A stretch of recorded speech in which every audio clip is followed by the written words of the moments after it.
So before we begin, I must warn you, this is my first attempt at a review, so it might not be the most professional, but I'm going to do my best to make it as good as it can be. And I would really appreciate any feedback on how I could improve because I love watching videos like this, and I'd love to continue to make them. So thank you and enjoy the video. The Penguin ran its final episode a couple of days ago, and being a huge comic book fan, specifically a huge Batman fan who grew up on the classic stories, and I've been reading comics since I was very, very young. But every time a new Batman or Batman related film or show gets announced, I'm always very nervous because I want them to get it right. And the Batman 2022 gave me that. It was grounded and dark and focused on a street level villain and corruption and the underbelly of Gotham making its presence noticed, with Bruce doing actual investigation, gathering intel, being the vigilante detective, and not forcing him into an otherworldly conflict where he's fighting aliens with the Justice League, and most importantly, not killing.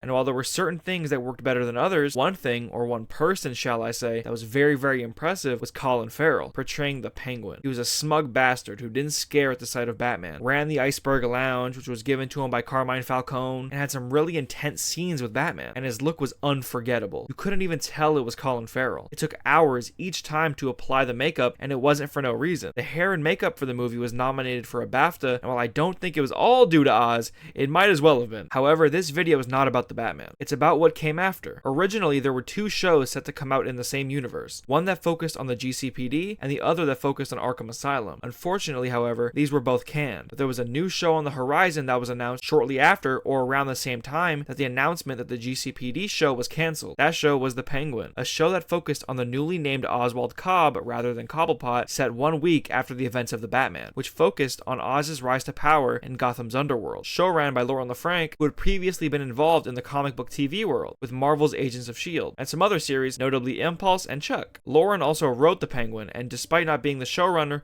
Matt Reeves, the director of The Batman, still had involvement in the series as an executive producer, and just as a general overseer of everything. And before we delve deep into the review, I want to give a little brief explanation. I won't refer back to the comics too much, as much as I would love to sit here and talk about my favorite books, as to not alienate those who have only seen the movie and show, I will be focusing on the show for what it is. However, before I commence, I would recommend Haunted Night, The Long Halloween, and Dark Victory to those who enjoyed the series. Let's get started. The Penguin to me feels like a mix of The Sopranos and Gotham, and I don't mean that to mean that this series feels cheap or feels like a ripoff of The Sopranos. It shares a lot of similarities, but at a certain point, a lot of shows and movies that deal with organized crime and just criminality in general will feel somewhat similar. However, I do feel like The Penguin stands on its own legs in the crime drama genre, and is done beautifully. Firstly, I love the way it's shot. The colors and the vibrant tones that we see in contrast to how Gotham is shown in the Batman, it separates the two, and does help give the Penguin a bit more room to work on its own aesthetically, rather than borrow from the Batman and then look exactly alike. Another huge plus this show has is its writing. The story was written beautifully and feels like a complete narrative. Every storyline had a fantastic conclusion, and some ended in ways that we wouldn't have even expected, like Francis or the fake out with Sophia, which granted is a bit more predictable than some of the other things. Sophia was too good of a character to die there, and sending her back to Arkham was a much worse punishment than just putting the bullet through her head. And while I do believe that the writing is nearly flawless to an extent, on the opposite side of the spectrum, there were a few times when Oz had some serious plot armor, which makes sense for the protagonist, but listen, particularly with Maroni, when the Maronis raided the tunnel for Oz's drugs, Sal just beating the ever-living shit out of Oz, and then just has a heart attack. It felt like a bit of plot armor for Oz, but there's also the flip side of that situation, where I believe the underlying message of that scene really is a little rat bastard who can only get big and tough when he has that advantage, and takes credit for Maroni's death, even though he didn't actually kill him. This type of thing is apparent a few times when it seems that Oz's biggest wins were actually not totally due to his doing. But going back to the point of Oz's impenetrable plot armor, when Oz breaks out of his binds that Sophia and her guys had put him in, even though there are a few guards there with guns, Oz manages to still get out of there with a bum leg, cut in his gut, and his mom on his shoulder. In reality, I think that the episode ends a lot sooner if Sophia didn't recruit clone troopers to be her henchmen. I just realized in post that the only person who actually shoots at Oz in the scene is Sophia.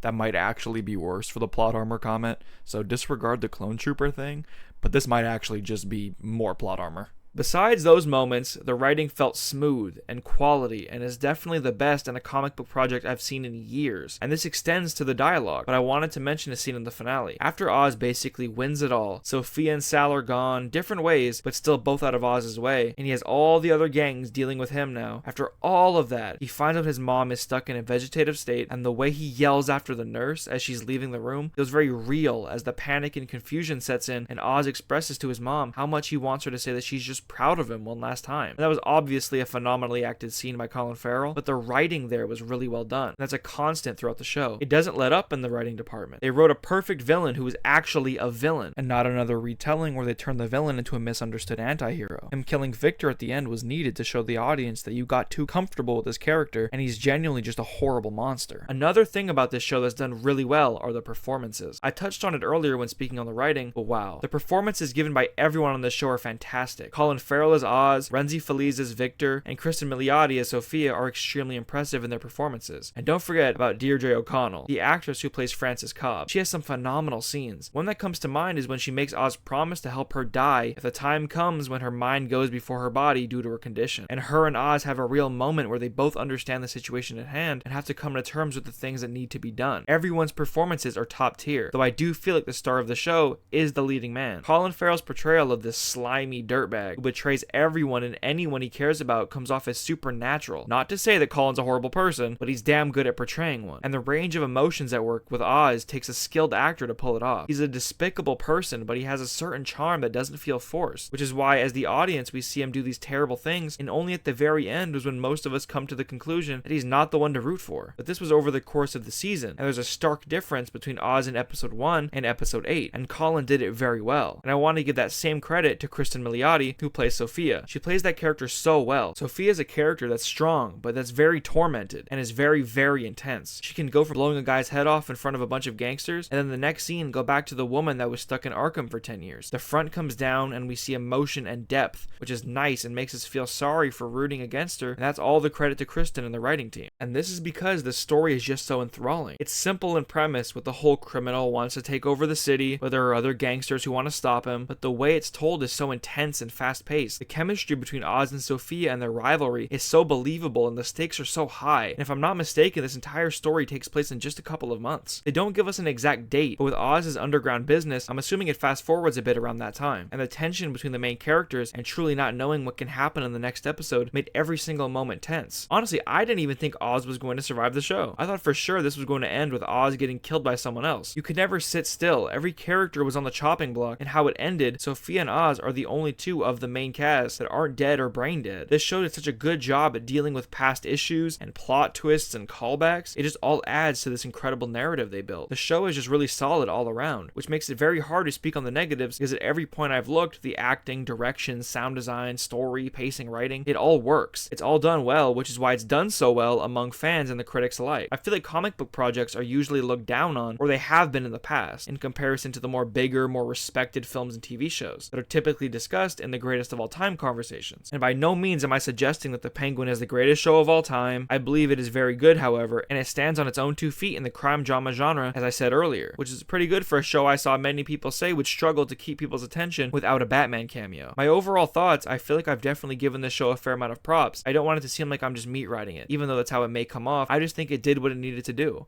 It told the story it needed to, and ended where it should have. It had a fantastic team behind it. Great writers, showrunner, producers, and the cast. And let me say this, I've seen the rumors. I've seen the reports. Matt Reeves, please do not give this a second season. This was all it needed to be. You're on a roll. Batman, gas. Penguin, gas. Quit while you're ahead and focus on the upcoming 2 Batman films. This doesn't need to be another Joker 2, please. Thank you for watching. Like I said earlier, this is my first true review, and I'm sure I made mistakes along the way. I'm still learning the ropes, but I had a lot of fun making this and would love to make more in the future. If you have any feedback on what I should talk about next, or how I could improve my reviews, please let me know. And for now, that's been fun. Stay safe, stay healthy, and I'll see you next week.